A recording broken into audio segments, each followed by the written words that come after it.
Welcome again to the Cardinal Learning Support Session. Before I get started, I'm going to introduce myself again. If you were just here for our housekeeping, my name is Jolene Christensen. I'm the Change Lead for the Commonwealth. Today, we're going to provide a refresher, highlight, and updates of enhancements that we've made to our CN members and support staff. And please don't forget to ask questions. All right, thank you, Jolene. I've got my video on just for the introduction piece. I won't kill you with that for too long here today. As Jolene mentioned, my name is Al Roberts. I am the training lead here for the Commonwealth. I did get to speak with you all last fall for a CN presentation, and today we're just going to be taking a look at some updates that we have made since the project pause took place, and that's where we want to focus. Some of this is going to be some refresher information, but we really do want to spend this time emphasizing the changes that we have made while the pause took place. So with that, I want to get right into it on the next slide. I'm going to shut the video off. And first and foremost, I want to talk about what has happened since that pause took place.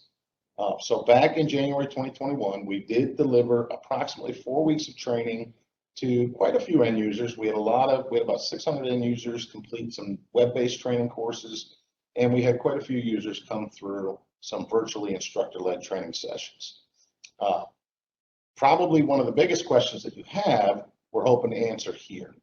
With the pause taking place, what does that impact? What is the impact of that on your users in regards to the training that they may or may not have already completed? First, the web-based training courses. And what I'm referring to is the Foundational Introduction 102 course, the navigation course, and the reporting course. If you or your users completed those WBT courses back in January or February of this year, you will not need to recomplete those courses. However, I do want to point out that those courses are still available to review. We completely understand it's been 6 months since you've looked at those. You may want to look at them to refresh your memory on some items. They will still be available on the Cardinal website if your users would like to go through those again. On the other hand, any virtual instructor-led training courses that you or your users might have completed, those will need to be retaken. Reason being, we've updated some of those materials. We've updated some exercises. We've updated some content in those courses. And quite honestly, this is the core material that you're going to need to do your day-to-day functions. And leaning on information that you received 6 months ago is not going to be the best approach there. So we will require you to retake those courses, and you will see them in your curriculums in Cardinal Learning, which we will talk more about later in this session. The technology support sessions that we conducted back in January and February, we are also going to require all users to retake those courses. Again, we've updated some content based on lessons learned back in January and February. We've added a little bit of content to those courses, and quite honestly, technology changes. So your users may not have experienced technology issues back in January, but they might experience them now. They may have a new computer, new software, whatever the case is. So we are going to require users to retake those technology support sessions. And again, at any time, if you have any questions, you can post them in the Q&A as we go through. Let's go ahead and move on. Now let's focus in a little bit on the enhancements, things that we did. And this is really where I'm going to keep sprinkling in information over all of these slides. This is just a high-level introduction to some of the things that I'm going to talk about in more detail as we go through the session.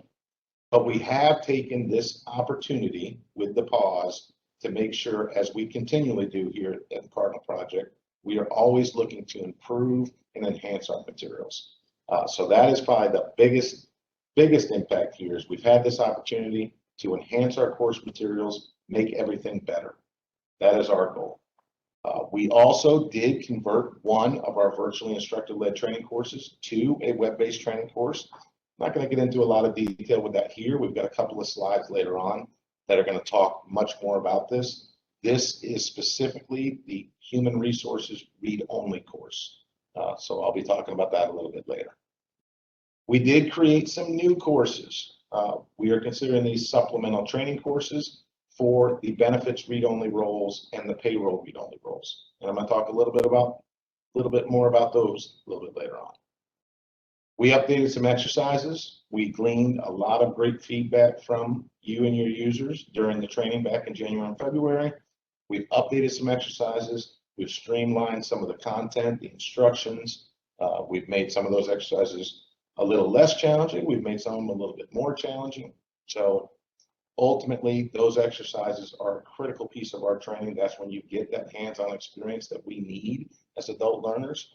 So we have put a lot of effort into making sure that we are presenting you with the most realistic hands-on activities that we can. We did adjust class sizes. That is applicable to one course. That's our HR Administrator course.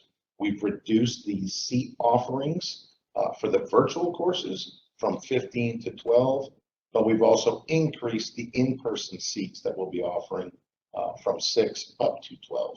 So little bit of change in class sizes for that one specific course. Nothing else was impacted. We took a look at combining some courses for our health benefits only agencies.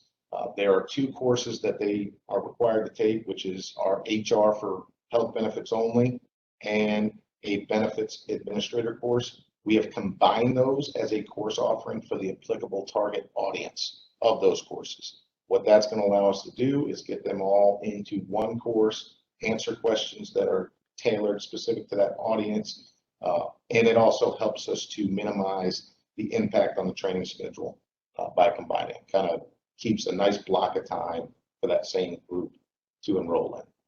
So you will only have to enroll in one offering and you're going to get both of those courses. And we're going to talk a little bit more about that later in these slides. And then one of the biggest things is that we streamline the curriculum assignments in Cardinal Learning, but I am not going to steal any of Jolene's thunder on that.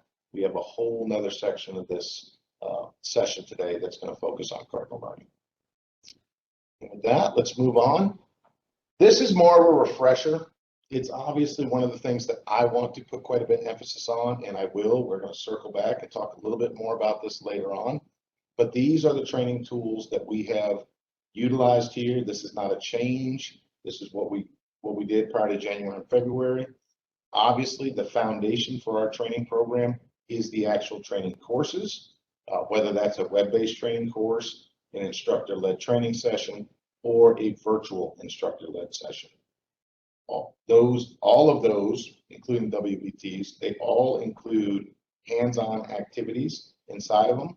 Of course, the WBT, it's a hands-on activity, but it's a simulated exercise that the user is going through. And all of these courses will be delivered through Cardinal Learning. The meat and potatoes of our training materials, the training courses set the foundation, the walls, the roof, everything else in that house is these job aids. We have a lot of job aids. These job aids are tailored specifically to assist users with their day-to-day processes and functions that they need to complete to support your agency. So we've put a lot of effort into making sure that we have the right job aids with the right level of detail in them to assist your end users. So job aids, very important. And we've also doing something new this time around. This is new for the Cardinal Project. We're going to be doing some tutorial videos. These videos are going to be focused on the employee self-service functionality for that huge audience of users in your agencies that are just going to be using employee self-service to do things such as manage their direct deposits, update their personal data, enroll in benefits, create life events, number of different things. A very powerful tool that's going to be implemented along with Cardinal HCM. So we are doing some tutorial videos to assist those users with performing those functions so that they can take full advantage of the functionality available to them. Those will roll out very close to go live. So more to come on that. There'll be plenty of communications around those when they are available. Again, we're going to circle back and talk more about training materials as we go through here. But for now, let's go ahead and move on and take a look at our curriculum. This is not new for the most part. There are some changes to our curriculum. You'll see those highlighted in red on this slide and the next slide. So I'm not going to go into a lot of detail here. I'm just going to focus on the things that have changed. You see first the HR 353 course, the Human Resources Read-Only. That is for those users that are payroll administrators, benefits administrators, TA administrators, and basically anybody else that your agency has deemed that you want them to have that HR read-only role. HR is the foundation for all of the data in Cardinal HCM, so it is very important for those administrators to have a good understanding of where that HR data gets entered and how to review that HR data, because it does have downstream impacts into the remaining functional areas. So this course is designed for those users, not HR administrators, but all those other administrators and people in your agency that you have deemed you want them to have access to view that HR information. So that is the course that we have converted from an instructor-led course to a WBT, and we're going to talk a little bit more about that course in a few moments. The next item we see highlighted in red is the HR 352 Benefits 361. That's the combined curriculum that I was just discussing that is applicable to the health benefits only agencies. So that is just a combined offering. The duration will be 16 hours for both of those courses. So that is not a change from back in January, February, with the exception of the fact that HR 352 was a 4-hour offering. We've increased that to 6 hours, and we've taken Benefits 361 from 12 hours down to 10 hours. So you still end up with the same cumulative total hours commitment there to receive all of that training. On the next slide, we'll continue on with the curriculum. Again, here there is just one course that we need to highlight, or actually two. We forgot a red box here, but that's okay. The first one is the BN 362 at the top. That is our benefits read-only role. So this did not exist in our curriculum back in January, February. We had a couple of agencies reach out to us with questions about how we are going to train users with those roles, and we have taken this opportunity with the pause to create WBT courses that those users with the benefits read-only role, and also down at the bottom, we've got the PY 382, which is the payroll read-only role. So those are two brand new WBTs that'll be available as supplemental materials. And we will talk a little bit more about those in a couple of slides. Everything else that you see here is the same. No durations of courses have changed. No other changes to report there. And we can move on. Now let's take a closer look at HR 353, this very critical course for those administrators other than HR administrators. Again, we cannot emphasize enough. We do this through our training. I'm going to take this opportunity now to reemphasize the importance of HR data. It sets the foundation for everything that happens in Cardinal HCM for your employees. In other words, if the information entered into HR for that employee is incorrect, it is going to have downstream impacts into every other functional area. It's going to affect that employee's ability or your ability to enroll them in benefits. It's going to affect their ability to report their time accurately. And ultimately, it is going to affect us being able to make sure that they get a timely and accurate payment in their paycheck. So this course is critically important. We've put a lot of emphasis into making sure that we get the right level of detail of information into this course. We have converted it to a WBT. We feel like the material is more digestible in that format. And with the WBT, we were able to make some additional enhancements that I'll talk about on the next slide. And you can see down below a list of roles that will be assigned this course, as well as any other personnel that the agency has given the HR read-only access role to. They will all be assigned that course. This course will be required as part of your curriculum in Cardinal Learning.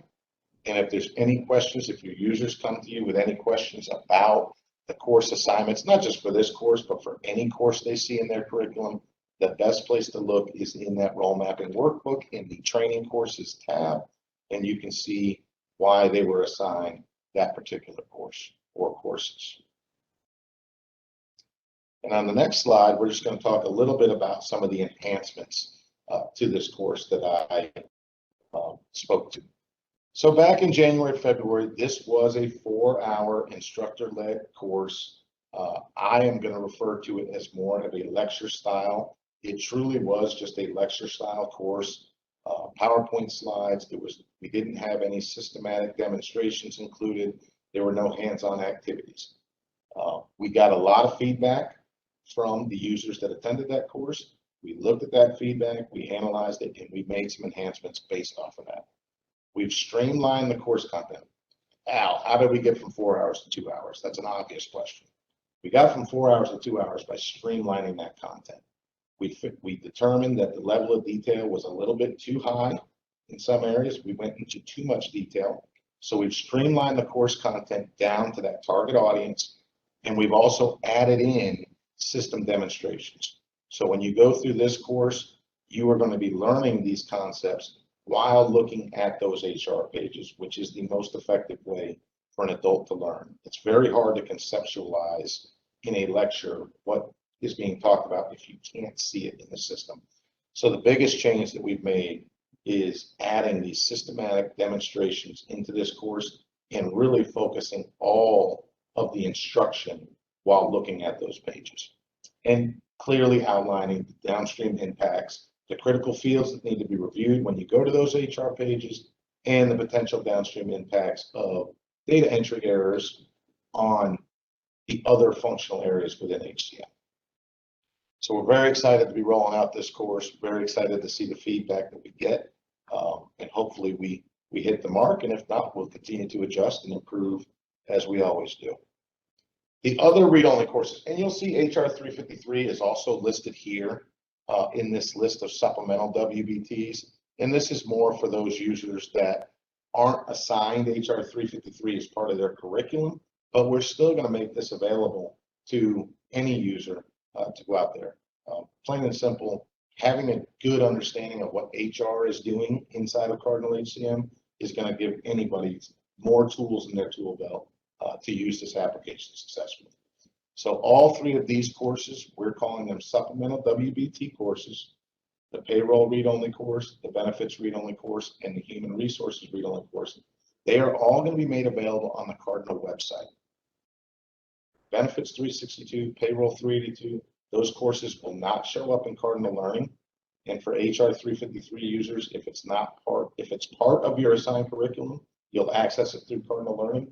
But anybody else that wants to take it can access that course through the Cardinal website. And there'll be plenty more information that comes out from us via communications when those are available and how to access them. On the next slide, start to talk a little bit more about our core users. And we certainly want to take some time to cover this. We know we got some questions around this last fall. We fully expect to get some questions here, so I will certainly pause when we get through this slide, and we'll take a look at the QA panel and see if we have any questions coming in. But for those core user training assignments for the virtual instructor-led and instructor-led training sessions, we have made those assignments at this point based off your agency's Task 42C submission, which was your maintain agency role mapping and submit updates. So we took those workbooks and we've created the initial assignments, curriculum assignments, based on that information. Your agencies are going to have another opportunity to update your role mapping submission with Task 42D, which is going to be what we are denoting as the final submission. This is what we are going to use to create the final security profile for any new or updated users in between that time from 42C submission to the 42D submission. Now that task 42D, you all will be submitting that to us in August of 2021. However, training will have started in July of 2021. So there may be a small delta, hopefully small, there may be a small delta of users that were not part of that initial curriculum assignment, and then you're submitting them to us as new or updated users in 42D.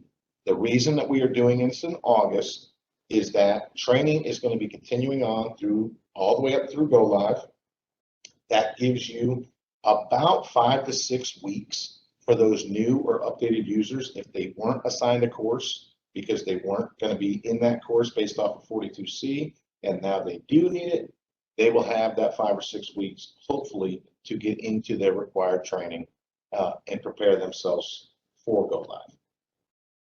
There may still be a small delta there. We've planned some additional seats. We can't tell the future. We don't know how many changes we're going to see from 42C to 42D, but we have created some additional seats, some additional course offerings, and we will monitor that. We'll look at the 42D submissions, and we will do everything we can to provide seats for as many of those users as possible. And if we need to do some post-go live training, that door is never closed. We will look at that as well. We are also going to use 42D to assign the TA 373 course. This is that time and attendance course for the 2,000 plus managers and supervisors that are responsible for that critical task of reviewing and approving timesheets for all of the employees that are submitting them. So we are going to use 42D to create those assignments, and we'll talk about the timing for TA 373, as well as another ESS course for those employees filling out their timesheets. The timing for releasing those courses is a little bit different, so we'll look at that a little bit later on when we get into the timeline. Very important note here that your training assignments, once 42D is submitted, in between 42C and 42D and after 42D, we are not going to make updates to the role mapping on a case-by-case basis. At that point, you are going to need to go to the good old-fashioned security form for those new users that may come on board after you submit your 42D role mapping. And I will pause there and see if we have any questions coming in the QA panel. We don't see any. All right. Well, let's move on, talk about those technology support sessions. The purpose of these technology support sessions is truly just to give your users the best opportunity to have a successful training experience in this virtual environment that we've all been kind of forced into living in. Now, yes, things are starting to get back to normal, but who knows if we're ever going to get back to complete normal. What new normal is going to mean, we don't know. So we are still going to be doing some virtual training. And so these technology sessions, we do these in order to give your users all the tools required to have a successful learning experience in that virtual environment where we are using WebEx. We're using the same WebEx training platform. So no change there, but again, we have made some updates to the content. We've also made some changes to the approach on how we're going to offer these technology sessions. So the first item here is these technology sessions are going to start in June 28th to be specific. That is going to be the first technology session, and they're going to run through all the way into August. We're going to do a heavy load of them at the beginning before we start the virtual training and the in-person training, and then we're going to sprinkle some in throughout July and August to try to catch up anybody that missed a session or any new users that may come in as part of the role mapping submission. The biggest change that we made in approach is that these sessions are now going to be organized by agency. So back in January, we did this. We basically just created a bunch of technology support sessions, and users joined whatever session worked for them. Didn't matter what agency they were with. This time around, we've decided to organize these sessions by agency, and we are combining some of the smaller agencies together. The reason that we did this is to allow those primary contacts, training contacts, and your technical IT support personnel to join those sessions along with your agencies. One thing that we did identify back in January is a lot of times when we were experiencing technology issues, it wasn't necessarily for an individual user. It was something that could have been a trending issue within that agency. Maybe a security setting that is established for that agency, whatever the case is. So by organizing sessions to a specific agency, it allows us to include those personnel from the agency that can help to identify those trending issues and then hopefully resolve those issues before the actual virtual instructor-led training begins. Another big change that we made in the approach is we're starting these sessions much earlier than we did back in January. And what I mean by that is we're starting these 4 weeks before training begins, allowing enough time to identify these issues and hopefully get those issues resolved so that the user can come back to their virtual training and get that successful experience. So we're doing it quite a bit earlier this time now. During these sessions, the meat and potato of this session is still going to be the same. We're going to practice logging into the Cisco WebEx training environment. We're going to have the users test their microphones and their speakers to make sure that they'll be able to hear and speak effectively and efficiently during their training sessions. We can't answer questions that we can't hear, so these are very important aspects. Obviously, learners can't learn if they can't hear what the instructor is talking about. We're still going to have those users sign into our HCM training environment to make sure that they can successfully get in the environment. Can't do exercises if you can't get in the environment, so this is a critical step. And this last bullet is something new. We used breakout sessions during training back in January and February, but we didn't go over them during the technology support sessions. So we're going to go over them here now to give users that experience so that when they come to their training, they're not thrown off guard. They understand what the breakout session is doing and what it's intended to do.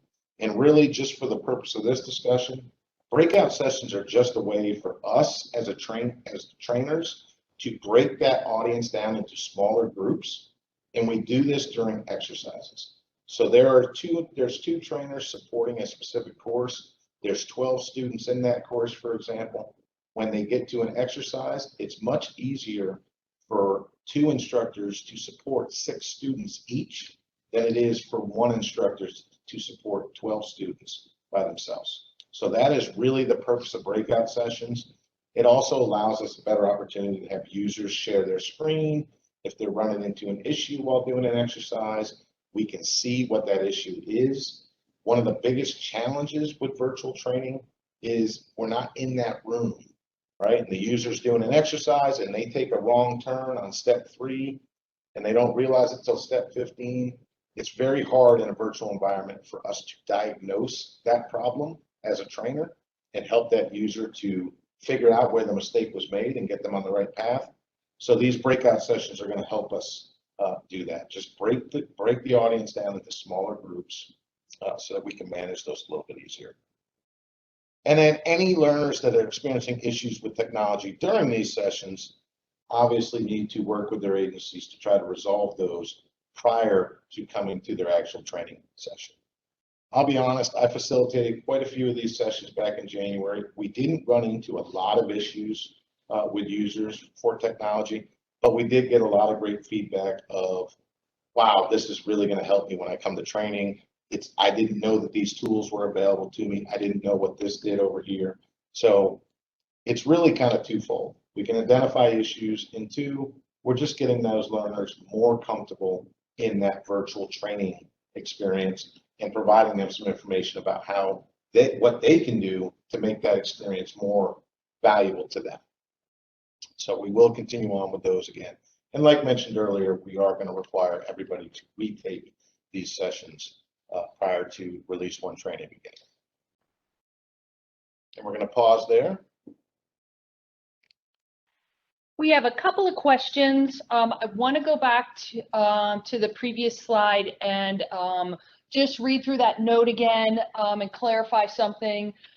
Training assignments are not going to be changed between the submission of the Task 42C role mapping workbook, which was submitted in May, and the Task 42D, which will be submitted in August. So what we're trying to do is avoid intermittent change or change in between these two to keep everything stable. But as Al mentioned, what we have done is we've allowed for learners who come, new learners or learners whose roles have been updated in that Task 42D to identify sessions and seats associated with the curriculum that they're assigned to be able to take that prior to go live. We're pretty confident that we have enough seats to cover all of that. Of course, as he said, if for some reason we need additional seats, we will add that.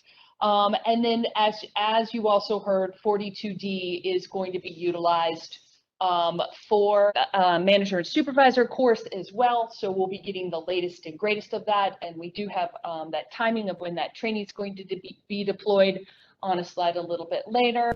And then finally, the process for additional training assignments after 42D, after that submission in August, will be shared in August at that time frame. So again, we're hoping to be able to get the people who need training that would come after that into the training that they need, either right before go live or right after if we get them, just after go live. So thank you for that question. It looks like we have another question or a couple of different questions asking more about the security form, just what it looks like, as well as can you have more than one person per form, especially when you're mass hiring people. So I'm going to go ahead and hand that over to Stacy to answer. Yeah, so as far as the Cardinal security form, we probably will not have that ready until later this fall or late summer, like Jillian said at the next Change Network meeting. I can tell you that it will be one security form per core user. So you cannot do one form for more than one user at a time.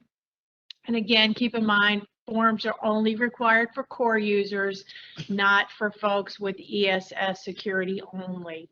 So hopefully that'll help so that the numbers won't be out of control. And I think that's it.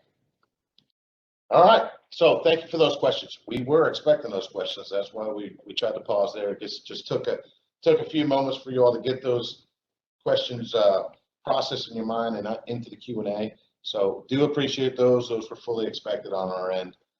We knew that slide was going to present some questions for you all. Now I want to change focus here and go. We've been talking about our core users and their assignments. And yes, it's very critically important that they all learn to do their day-to-day jobs in the new Cardinal HCM application. But it's also very important that we put the right focus into our employee self-service users. Remembering, of course, that the overall goal of Cardinal HCM is to get that accurate and timely paycheck out to all the employees. This is a critical piece of that. All those employees have to complete their timesheets. So we do have some additional things to talk about for those employee self-service users, which will also include core users. They're also going to be doing timesheets in some cases. So the Cardinal team is going to provide some tools to help prepare those users for go live. Those tools specifically we've talked a little bit about. They're going to get job aids on how to do specific functions in ESS. They're also going to get those tutorial videos that I talked about a little bit earlier. Both of these, job aids and videos, they'll be available through the Cardinal website. For the critical concept of timesheet completion, we actually have a web-based training course that is going to be available through Cardinal Learning. So we've used multiple tasks information. We're going to use multiple tasks of information that have come in to determine those users that are going to have modify access, and they're going to be assigned this ESS 392 course that's going to teach them the whole breadth and scope of time and attendance for employee self-service users, how to complete their timesheets, how to do absences if applicable to them. We'll talk a little bit more about what that course includes on the next slide. These training materials that we're going to provide are going to cover the entire spectrum of functionality available in employee self-service. It is an extremely powerful tool. It is new. It's a new concept. We understand that. We've put the right level of focus and effort into making sure that we provided training materials into how to use all of that functionality. However, we will not be tailoring those training materials to each agency or user-specific scenarios. And I'll give you an example of that on the next, in the next couple of slides when we take a look at that ESS 392 course in more detail. Move on. It is critically important that all of the employees that have that modified access to their timesheets know how to accurately complete those timesheets. We cannot get accurate paychecks without accurate timesheets. So that is a critical concept that must be conveyed. The information that they enter into those timesheets drives their pay for wage employees and salary employees. Also for your salary non-FLSA exempt employees. And we need correct timesheet entries to get to a correct payroll. So these ESSTA users, I've already talked about this, are going to be assigned this WBT course, this web-based training course, ESS 392. And you can see here the tasks that we utilize, submissions from your agencies, to identify those individuals to assign this course to. And after the next slide, we'll pause and answer any questions that you might have around this for your ESS users. And on the next slide, we're just going to take a little closer look at this ESS 392, this one WBT course that the ESS users are going to need to complete. So we're going to be tracking, if they're going to be tracking their time online in Cardinal, they're going to be required to complete this ESS 392A course. It is going to be made available in Cardinal Learning in late August 2021.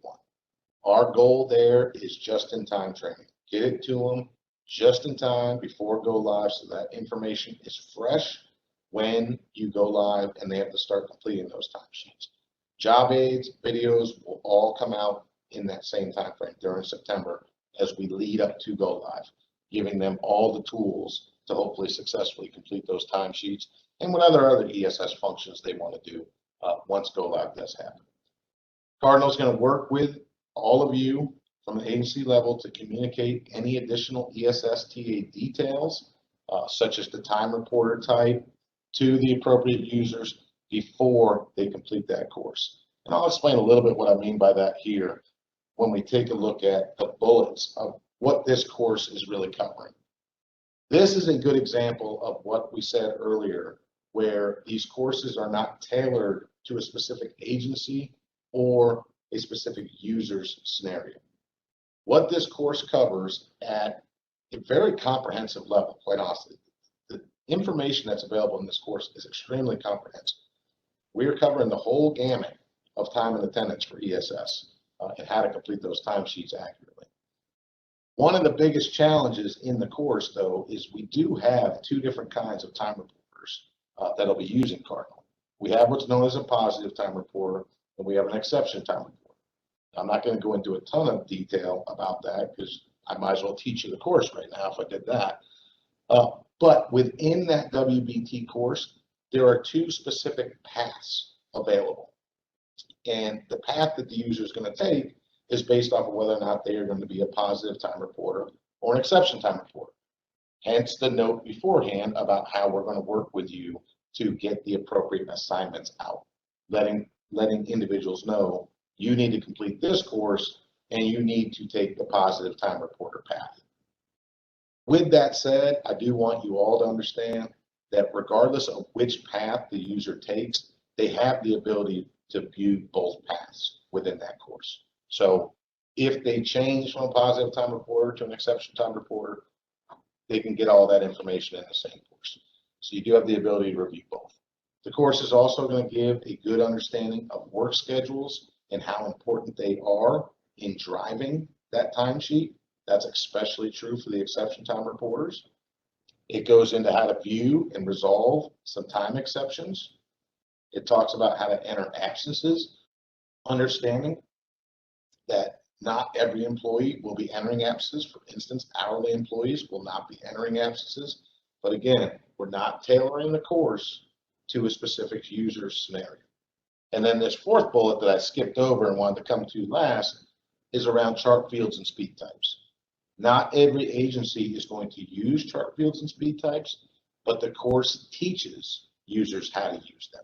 And we very clearly state there that they may not be doing that after go live, based on what their agency has decided to do as far as using chart fields and speed types, but the information is there. So again, these are just examples of we didn't tailor the course to a specific user set. We talk to the biggest functionality available, and then it's up to the users to work with you at your agencies to determine what functionality within that course they actually have to apply when they do their timesheets.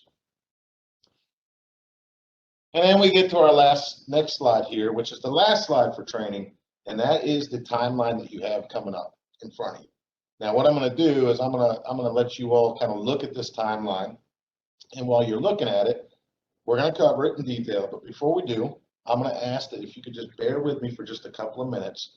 I'm going to give you a little extra treat here today and talk to you a little bit about what we are doing from a training perspective and why we chose to do it this way. I can tell you personally, I've been doing this for quite some time. I've had the opportunity to train quite a few things over the last 30 years, almost 30 years now, making me feel very old just thinking about that. But one of the things that stands out in my mind as I look back over my career and all the things I've got to do, one of the things that stands out for me, one of my favorite courses that I ever taught was how to pack parachutes. And it wasn't because the content was fun, it was meticulous. It's this stitching and folding and measuring, and all with the goal of packing this parachute so that you could jump out of an airplane and have that parachute open. And the reason it was my favorite class I've ever taught, because as a trainer, we only get gratification from seeing what we've taught sink in, knowing that those learners learned what we were teaching them. And in that particular course, I never had to worry, did they learn? Because on the last day of that course, after 2 weeks of learning how to pack a parachute, they took their test. And the test was so simple. They went into the hangar, they picked up the parachute that they packed, they climbed onto an airplane, the airplane took off, the back door opened after flying around for about an hour, so the students were sitting there thinking about, oh my God, did I pack this parachute correct? Did I do every single step correctly? Now keep in mind, safety was paramount, so they had a reserve parachute on that we packed for them. And then after flying around for about an hour, the back door of that plane opened up, and they all walked off and hoped that their parachute opened. Now, as the instructors for that course, we were standing on the ground. And all we had to do to know whether or not people learned was look up, because either parachutes opened or they didn't. And if their parachute opened, they graduated. If they had to use that reserve parachute, they started class again the following Monday, and we never had to wonder if anybody learned. Now, what does that have to do with anything that we're talking about here today? Now let's take a look at this timeline. For this training program, no, we're not going to get to do anything that super cool and fun with you all. We're not going to be jumping on out of planes. We're not going to be riding planes and doing crazy stuff, packing parachutes, but we are going to go on a journey together. And that journey is going to start here very soon. We see first date here, we've got June 21st. Cardinal Learning is going to open up.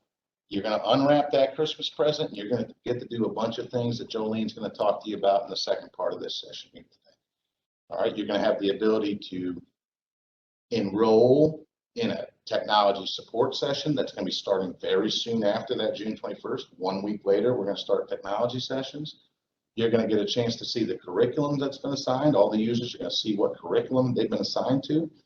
They're going to get to start doing some WBTs if they haven't completed those already. They can do some refreshing in those WBTs, and they're going to get to start enrolling in those courses that are going to be running through the summer in preparation for Go Live. So that's a big day, and it's less than 2 weeks away. It's coming. This journey, we're on the journey right now. July 26th, go a little bit further down the runway, get to July 26th. Our VILT courses are going to start. The actual core courses, HR administrator course, payroll administrator courses, benefits, timekeepers, all those fun courses are going to start on July 26th. On August 4th, we're going to have our first in-person offerings made available. Thank the Lord, COVID restrictions are starting to go down. We're able to offer more seats for in-person training. That's what we want as trainers. That's what we want as a program. So we're able to offer those in-person courses if your users decide that they would prefer to learn in that class, in that traditional in-person environment. In late August, we talked about this. We're going to roll out a couple of additional WBTs that are going to be focused on the ESS, those employees that need to do their timesheets. And oh, by the way, all those managers and supervisors that have to approve those timesheets. Those WBTs are going to roll out in late August. And then during mid-September, we have this other program that's going to be kicking off about the same time, which is the ESS TA SME. We're going to give some users that you nominate from within your agencies, we're going to give them some additional training and some additional tools to help out those thousands of employees that have to do their timesheet, and all they got was a 2-hour class. So we're going to give some more information there. And of course, where does this runway end? It ends somewhere there in early October with a go live. That's the back door of the plane opening up and you walking off with your parachute. And hopefully you and your learners, they remember some of those key things that they learned through the summer as they came through their training courses, but we don't expect them to remember it all. But safety is still paramount. We gave you a reserve parachute. I don't know if you remember what it was, but I said at the beginning I was going to circle back to it. It's all those course materials that we are going to still have out there. Those job aids that are going to walk through specific functions when that user logs in for the first time and has to do a new hire and doesn't remember everything they learned a month ago. They can go back to that job aid and it's there to help them get through that process that they need to complete to support your agency. So we did give you that reserve parachute. We are looking for success because at the end of the day, we are all in this together, and we as a project fully understand that the only true way for us to gauge the success of our training program is to share in the successes that you all are inevitably going to experience after you go live on our application. I want to take another minute to thank you all again for your time today. It's been an absolute pleasure getting to speak with you and share some of this information with you. I can tell you again that we have an extremely passionate and great training team. We have great trainers. We cannot wait to meet you. We've been looking forward to it since the pause happened. We can't wait to get back in those classrooms. So hopefully you're as excited as we are, and we will see you then. And with that, I'm going to turn it back over to Jolene. We've got a question coming in. Yeah, we have a question about where in-person training will be located. That is a great question because, yes, COVID restrictions are going down, but we still need to maintain a certain level of control over that environment. So the instructor-led courses are only going to be available here in the Richmond area at the Paragon Place, where we have total control over that room and the common areas and all that good stuff. So great question. Thank you. All right, Al, thank you for that. I don't think Cardinal Learning has ever been referred to as a gift, but I look forward to seeing that, in the coming weeks and months. So this is really a refresher that we presented back in December, but for those of you who are new, Cardinal Learning is our training management system that we are using to deploy a variety of training courses that Al outlined earlier. It is a cloud-based solution provided by Cornerstone On Demand. The Cardinal project team is responsible for the support of that application. We utilize Cisco's WebEx training tool for all our VILT sessions. So it looks very much like the session that we're doing today, but it is very specific to training. And for those of you who were able to attend a session back in January or February, you saw how it allowed us to go into various breakout sessions when we were conducting those virtual instructor-led training. And then finally, there are 3 training formats that will be housed on the Cardinal Learning application. That includes web-based training, virtual and in-person instructor-led training based on each of the courses that we are that we're presenting. So as Change Network members, we are asking you, specifically our training contacts and primary contacts, to take the responsibility to manage learners' participation and completion for assigned training. And this really, we boiled down this slide from the last time we presented it. There's a couple of asks. They're associated with tasks, which we're going to talk a little bit later about. But the first one is to support learners after the Cardinal Learning application has activated the training that will be assigned to them by utilizing reports and tracking VILT and ILT session sign up. The second is to follow up with learners who have not completed required web-based training. Obviously, we have a big leg up during this deployment of training because approximately 90% of your learners have completed 3 of the core or foundational WBTs. So when we go to run these reports, many of you are going to be looking great. We'll just have, maybe about 50 or so people who need to complete those additional web-based training. And then if they've been assigned the new web-based training for HR 353, they'll also see that in their assignments. And then finally, of course, we hope that this doesn't happen, but on occasion, we have learners who are no-shows to their assigned VILT or ILT sessions that they signed up for. If they are not in attendance, we need to identify another session that they can attend, and if we're not able to work in conjunction with them, we'll work with the training contacts and primary contacts to identify another seat. Of course, as always, our hope is that the learner can register for their own training session and make sure that that works for their schedule and their calendar. Training contacts and primary contacts will have the ability to add those users to specific sessions. But definitely we would want to make sure that you're in communication with them to ensure that they can attend those sessions. So on the next slide, we're just going to step through what it looks like for learners as they're coming into Cardinal Learning. One of the first things is the learners are going to receive a welcome to Cardinal Learning email, which will include the following materials, a one-sheeter, which is an overview of Cardinal Learning, as well as a lengthy job aid to help support them should things not be quite as intuitive or they can't figure out how to navigate through the application to sign up for courses. Our intent is to make these emails as easy as possible, but also to include as much information so that we're covering important reminders and necessary information. Once the learner receives the email, they should obviously access Cardinal Learning, select time slots and dates for those VILT or ILT sessions, complete any remaining WBTs, and then obviously attend the selected VILT or ILT sessions that they have signed up for.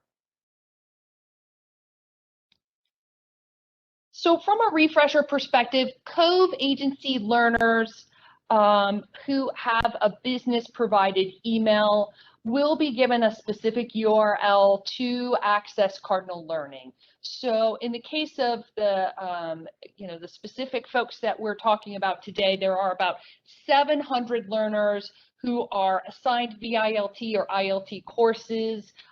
Again, they get to select whether they want to do that in person. And they will be those Cove users have to have a agency assigned email address. We will email them and they'll be able to use Okta single sign-on to get into the Cardinal application. And it looks exactly like the screenshot over on the right. And it's easy for them just to go ahead and get logged in. For non-Cove learners, so essentially, those individuals who are not part of the VITA supported agency or Cove agency learners with only a personal email address, they'll be given a separate URL to access Cardinal Learning that will not use Secure Sign-On. So I want to differentiate a couple of things on this slide. Our non-Cove agency learners who logged in before will actually receive a slightly separate email. The credentials, we will refresh their memory on what their login is. If they do not remember their password, they can go down at the bottom of this, the screenshot below to the forgot password and reset that. And then they'll be ready to go and sign up for that. Non-Cove agency learners who are new to the Cardinal Learning application, meaning they didn't come in January or February, those credentials will be sent to the users, and then they will need to reset a temporary password, which is also sent to them as well. For Cove agency learners who might be supervisors who do, no, that's not applicable, sorry.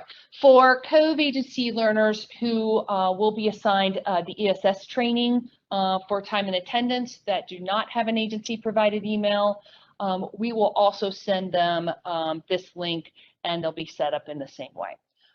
So you might have some questions there, but we're happy to dig in to this and make sure that, that all of your learners are covered. So once the users log in, they will land on the Cardinal welcome page. I'm sure we'll have some important messaging that we want to share with them when they first log in, but essentially it looks exactly like it did back in the January timeframe. You see a variety of widgets below, including their My Training, any waitlist tracking, upcoming sessions, as well as web-based training. If we clicked or if we focus in on the assigned training, the My Training is in a central location and it provides all of the curriculum that the individual is assigned. So for this first set of users, the 700 or so learners, what we have done is consolidated the role mapping to basically provide a snapshot of all of their curriculum associated with their VILT or ILT courses into one curriculum. And that will allow the users to essentially have one line on their My Training. So in this case, this learner will come in and they'll click the action Open Curriculum to see and access all of their specific assignments. So I like to think of this kind of as a curriculum folder. It is at the very highest level. When they open it up, they will see all the curriculum associated with the training that feeds to the training that they need to take from an ILT perspective. We do want to note that, as Al shared earlier in the timeline, we have additional WBT curriculum that will be shared later in the timeline in that late August timeframe. This includes the Manager and Supervisor course, as well as the ESS course. These users will get another notification if they're already core users, or the first notification via email that this web-based training is assigned to them, and then they'll need to log in to access their particular curriculum. So once we open up that specific curriculum, there really are 3 specific sections. The first section is the technology support session. So our learners will come in and they'll need to select a session for the technology support, and then that will allow them to attend that session. The next, and Al focused a lot on the specific items that we're doing related to the technology support session, as well as how that's segmented by agencies. I think I skipped a slide. I'm sorry. Let me go back. So from a web-based training perspective, This is down in this, it's shown in the second section here. In this case, this learner is an HR admin and a benefit admin. They're assigned the 3 foundational WBTs. They're new to the Cardinal training program, and they haven't completed any of those. So the first thing that they'll do is that this curriculum will ask them to launch the Intro to 102 course. It is considered a prerequisite, and the difference from the January timeframe is they will only be able to launch them one at a time. So we're hoping that this will cut down on a lot of confusion that we had before. So it will make them take the Intro 102. After that's complete, it will show that particular item complete, and then allow them to go on to the next one. In this case, the navigation in Cardinal HCM, they'll launch that. And then finally to Cardinal reporting. Once they've completed all of those, then they're good to go. They can attend virtual or in-person instructor-led training.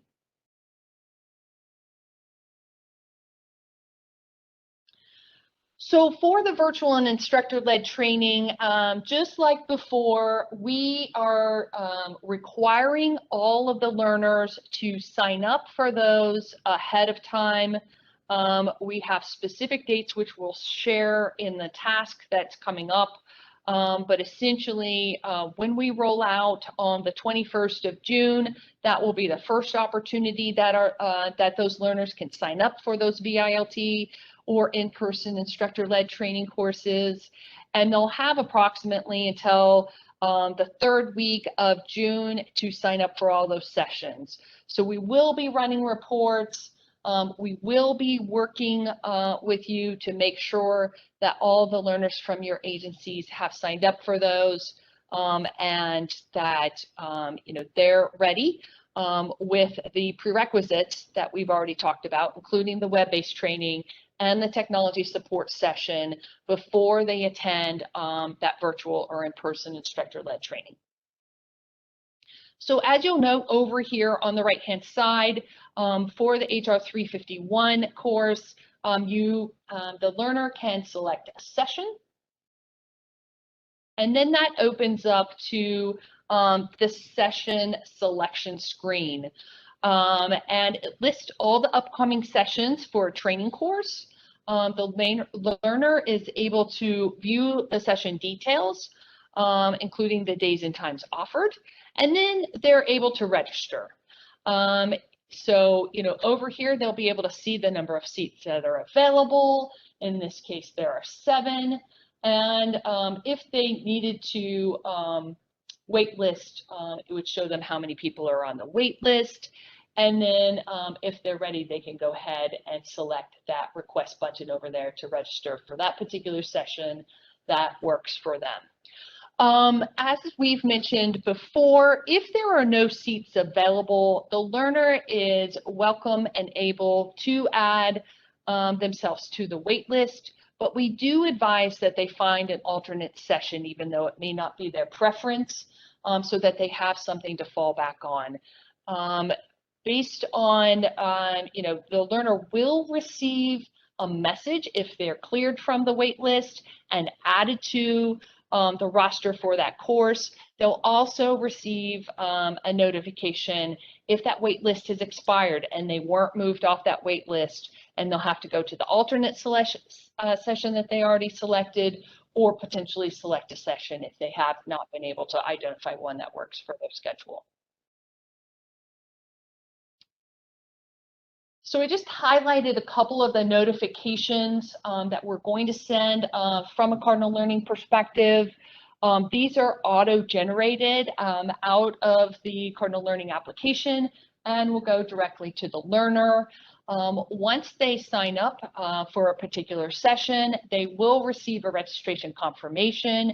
It includes calendar files for them to add it to their calendar. They do have to go through the process of adding it to their calendar, especially with the varied calendars that we have at the Commonwealth. I just highlighted how that waitlist confirmation and expiration worked. So your learners will receive notifications associated with that. There will be reminders that go out to learners, which will include links to the course or a link to the course material for virtual instructor-led training. Those reminders are 8 days, 5 days, and 1 day. Our hope is that will allow them at the 8-day time frame, if they need to and they're not in the office, to print that information. We highly encourage them to print the exercises and the PowerPoints so that they can write notes on them, and so they don't have to toggle back and forth as they're trying to attend the virtual instructor-led training. We also have one going out at the 5-day. If something happens and they're not able to attend that, our goal is to have them withdraw from that course prior to that course closing and allow somebody else an opportunity to that seat.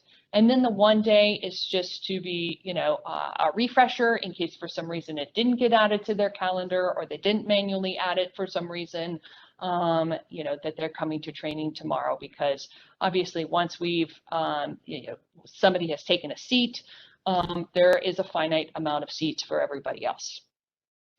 Finally, there is an email related to withdrawal and course cancellation. So if a learner decides to withdraw, it will remove that, or we'll send them an email to remind them to remove it from their calendar. There is not an automatic removal from the calendar. And then finally, if we were to happen to need to cancel a course, there is an email that would go out about course cancellation. There is a variety of email boxes that we send notifications from, including the Cardinal Learning mailbox, and then also some Cardinal Color Group mailboxes that we have associated with our WebEx accounts. Since we're running multiple sessions, we have segmented those into color groups to help us. So those learners could be seeing things coming from the WebEx blue, red, yellow, or green box, but that is not necessarily a mailbox that we're looking for them to actively email us to.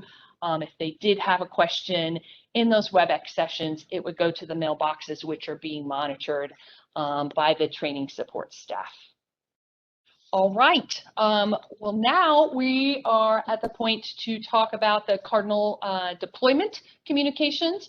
I'm going to hand it over to Kelly. Okay, so as Julie mentioned, I'm Kelly McCarthy. I'm the communications manager here at the Cardinal Project. I'm sure you've seen my name attached to all those emails coming out of the project mailbox, so sorry for all the spam. We want to talk to you today about communication. So all of those Cardinal Learning notifications are just one way your users are going to be hearing from us leading up to deployment. So we wanted to share with you and take the opportunity to show you what you and your agency can expect. So as Go Live approaches, we want to build awareness, knowledge, and ability. That really needs to be fostered so we can really have every user understand, what's going on with Cardinal. Julie, next slide. Okay, so this is our engagement strategy. From June to mid-August, as you can see, we're going to use that mainly to build awareness and knowledge of Cardinal. While the primary focus is going to be CN members, core users, or managers and supervisors, we are going to start to engage with employees just a little bit, slowly increasing our reach. We want to do this just so to say hello and let those employees know Cardinal is coming. Mid to late August through September, that's going to be used to build ability. So we're going to engage employees more as training ramps up for core users and some ESS users. And then September to go live is where we're really, again, forcing that ability. It's all about preparation. There'll be a number of communications going out for preparation ahead of go live. So that is our engagement strategy. And on the next slide, we'll show you some of the things we're planning. So beginning in mid-June, we're going to begin our regular cadence of communication distribution to prepare agencies and their employees for go live. So some of these things will include introductory videos, an agency toolkit, monthly newsletters, changed impacts or overviews and highlights readiness checklists. So these will be for 60 days, 30 days, 15 days out for go live and for day one. So these are just some quick hit items for all audiences, just so they feel ready and they feel prepared for Cardinal. And then, as we mentioned before, we'll have all those training rollouts and reminders. These communications are going to be tailored to the audiences as needed. We do have some nuanced audiences. We really want to make sure that everybody is getting the appropriate information.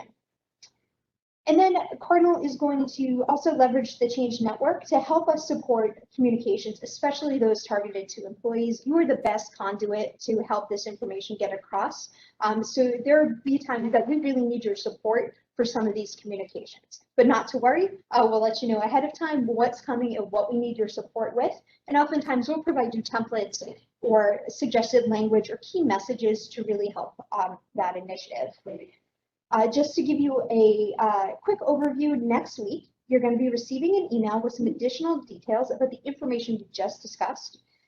Prior to Cardinal Learning's launch, we will be sending an intro to Cardinal HCM out to users, again, just to say hello and give them an overview of what to expect. There will be a little video and some really key pieces of information in that email, so we're excited. But again, you will get an overview of what's ahead before we send anything out to your users. And then finally, this is the little communications timeline, just to kind of give you a visual look at what we're planning from now to October. So this goes kind of left to right and kind of snakes around where you can see our communications in June, July, August, September, and October. We've dropped in some anticipated meetings.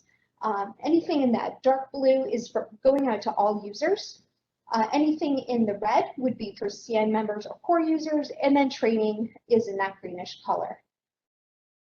So again, these are just, the training emails are often auto-generated, so that's kind of why we separated them. They will be coming from us, but it's mostly going to be reminders and things like that. So that is just a visual of our communications plan. Obviously, everything is subject to change, but again, we'll give you a heads up if we are planning on changing something. All right. So we have a question about when the first email will go to core users. An agency wants to be ahead of any direct contact. Sure. So we are planning to send that out on the 17th or the 21st? 17th. Ahead of the Cardinal Learning launch on the 21st. So they'll expect to hear from us on the 17th. Another question, do we intend to leverage all the state agency communications division to help send out messaging, or are we sending are we sending all the awareness and knowledge communications via direct email? Yes, so we will send a lot of things just from us, but we will be working with other agencies such as DHRM to kind of push out some other messaging. And then clarification on the chart is red both for Change Network and for core users. What about just the Change Network? Sure, so these on here, unless it's designated for CN members, it will go up to both. Change Network are always going to be copied on communications to core users, and a lot of our Change Network members are core users. So it's sort of combined, but yes, so we specifically noted when there are Change Network members just receiving those communications. Okay, I think that's it. All right, you're going to stick with me for some upcoming tasks. All right, our first task we wanted to highlight is task 42D, which is maintain agency role mapping and submit updates. This is your final submission. Again, as we mentioned earlier, this is a really crucial task. Not only are we going to use it to finalize those security roles, but we're also doing it to assign training and making sure the appropriate folks are getting assigned the training that they need. Again, this would be for the TA 373 course and for any other changes that may have happened between the submissions of 42C and 42D. This task will be sent out on Monday, August 2nd, and it is due back on Friday, August 13th. Our next task is task 57C, verify users have completed prerequisite WBTs and are enrolled for Cardinal VILT and ILT courses. So this task again is to make sure that all of your learners have completed their required WBTs and have enrolled in the required VILTs and ILTs. This is very similar to what we sent out before the pause, but we really want to stress that they have to be signed up for their VILTs and their ILTs. So both of those are crucial. Again, you'll have the reports and you'll have all the tools you need to make sure that your users are signed up for the appropriate courses. This task will be sent out on June 29th and it will be due on July 20th.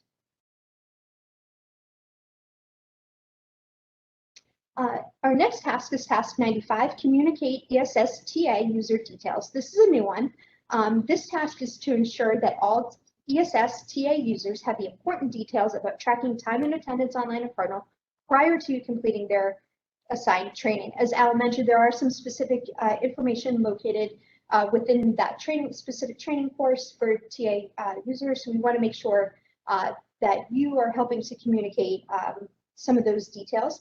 We will provide you with a templated worksheet to kind of help communicate details such as positive or exception time reporters or chart field at your agency. Again, this is also a great tool that you can use to support your teams during their rollout. Again, time drives pay, so we want to make sure everybody knows what they're doing and getting paid correctly, because that is the most important thing. This task will be sent out in July and it will be due in mid-August, and there'll be some more details coming to you about that. And then our next task is task 66A, verify users complete WBT and VILT courses. So again, this task is just to make sure that your learners have completed their courses. Again, you'll have all the reports you need, but this is the last big one to make sure your learners are all set to use Cardinal. This task will be sent out on September 1st, and it is due back on Friday, October 1st. So those are some of the key tasks we have ahead. Hi, I'm Stacy McCracken, one of the Cardinal project managers, and I'm going to wrap up this session so you can get back to all the other good work that you folks have to do today. So let's go over some of those key dates for Cardinal HCM training on slide 41. The first thing we wanted to draw your attention to was task 88, identify employee self-service time and attendance SMEs. And that Al talked about it a little bit today. There were some detail in the Change Network 3 deck that we discussed back in December of 2020. Again, you can kind of think of these folks as part of your backup parachute crew. We'll get those folks in place for agencies that are going to be having users actually enter timesheet and absences. This will be their first line of defense, subject matter experts that can help resolve the issues a little closer to the folks that they service, and also, help look for trends and communication gaps that we may have, maybe the needs for additional job aids. So that group will work closely with the Change Network and the Cardinal team to resolve any issues that we encounter early on. Again, we'll do our best to get those folks ready to support the end users. When we go live in October, we have some pretty quick turnarounds on payroll that we need to meet those deadlines, and some of those in order to get paid especially for the hourly or wage and for any non-salaried time, we are going to need timesheet data to drive that. So it's very important that we're able to hit the ground running and get answers to folks as quickly as we can. So we're counting on that first line of defense at the agency, and we'll do what we can to get you ready to help with that. But that's task 88, and that will be in the middle of June 18th, 2021. Then Monday, June 21st, the registration will open in the Cardinal Learning system for the virtual instructor-led and the instructor-led sessions. And then the WBT courses will be made available to those folks that will be getting virtual and instructor-led training. And again, that's going to exclude the employee self-service time entry WBT and the time and attendance manager supervisor WBT. Those are going to be released in August. So again, these are the courses, the other WBTs that are necessary for the instructor-led training. Then again on June 21st, June 28th, that's also a Monday, we'll open up the technology support sessions. Those are going to be required for any of the learners that are going to be taking a virtual instructor-led course. So that'll start again on Monday, June 28th. Tuesday, July 20th, the prerequisite WBT courses should be completed for any folks that will be attending either type of instructor-led training. Task 57C, this is where we're going to ask the agencies to verify that the folks that had to take the prerequisite WBTs have taken them and that they're also enrolled for their instructor-led training courses, whether they're virtual or in person. Last thing on slide 41, the virtual instructor-led training and in-person instructor-led training delivery will begin on Monday, July 26th. So we are just a few weeks away from starting those courses up. Right. On slide 42, task 42D, maintain agency role mapping and submit updates. The final submission coming from the agencies, that will be due Friday the 13th. August the 13th. And again, that's your opportunity to squeeze in one more round of security mapping so that we can take care of that for you and get folks enrolled in training as quickly as we can. And then after that, we'll switch over to the security forms and you'll get more information at the next Change Network meeting related to security forms and the processes there. Task number 95, communicate ESS time and attendance user details. That'll be due in the middle of August. And again, there'll be more information coming on that. But in order to get folks into their WBT training for the ESS, as Al mentioned, these are courses that address all the different variations of time entry, and each agency and even within an agency can use different variations of that. You know, one prime example is the distinction between a positive time reporter and exception time reporter, and that will drive how the person executes that WBT, gosh, I can't say it. I keep wanting to say BLT instead of WBT training in the near future. So we are going to have to get some information communicated to those users so that they can effectively take that training on their own. Then another item at the end of August will be that other course that rolls out, that time and attendance for managers and supervisors. It's a WBT that helps them understand how to review and approve timesheets and absences in the Cardinal system. At the end of September, we'll hold those facilitated training sessions for your employee self-service TA SMEs, that line of defense folks. So we'll get them in and get them acclimated. They'll get some access to some more hands-on activities to talk about how to assist with getting the timesheets completed and approved, and assisting end users quickly so that we can get those timesheets processed and payroll processed. And then our instructor-led training, virtual and classroom, is scheduled to wrap up September 30th. All Release 1 training should be complete by September 30th. And then we will have a task to have the agencies verify that users have completed the required WBTs and the virtual and in-person instructor-led training courses by the first day of October. And after that, the next Monday, everybody's going to jump out of the plane together. So let's get ready to make that big jump. Let's make sure we've got our parachutes packed correctly. Let's make sure we've got a backup parachute. Let's even take another backup parachute. And let's be as prepared as we can to launch Cardinal HCM. All right, any questions before we wrap up?